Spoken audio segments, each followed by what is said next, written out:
panahon ng kanyang kabataan, matikas ang kanyang pangangatawan.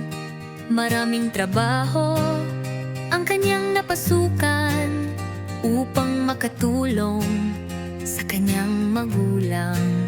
Halos gawin niyang umaga ang gabi, kapalit ng karampot na kita sa pag-uwi. At sa hirap ng buhay, hindi na siya nakapag-aral, sapagkat mas mahalaga sa kanilang ikabubuhay.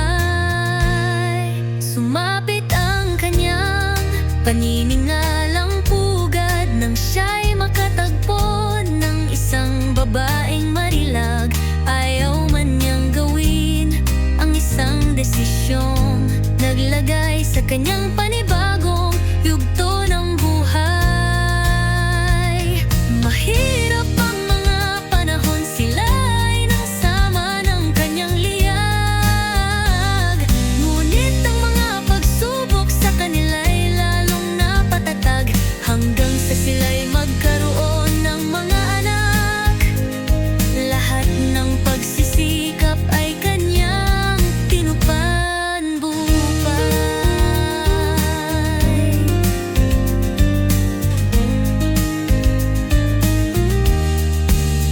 Dumating ang unos sa kanyang buhay, nangangaming butihin ina'y pumanaw. Masakit mang tanggapin ang kanyang paglisan, pananalig sa Diyos ang sa amin na patibay. Ngayon nga si Lolo Santi ay nasa dapit habon ng kanyang buhay. Patuloy siyang lumalaban sa hamon ng buhay, kahit lipas na ang kanyang kabataan. Tanging Diyos lamang ang kanyang sandigan.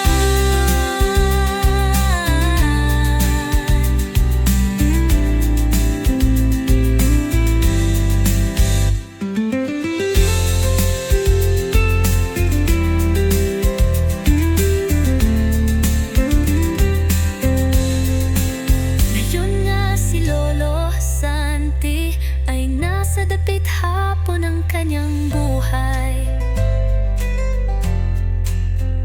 Patuloy siyang lumalaban sa hamon ng buhay, kahit lipas na ang kanyang kabataan.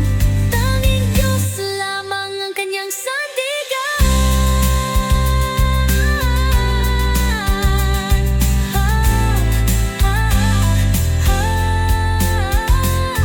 Tanging Diyos lamang ang kanyang sandigan.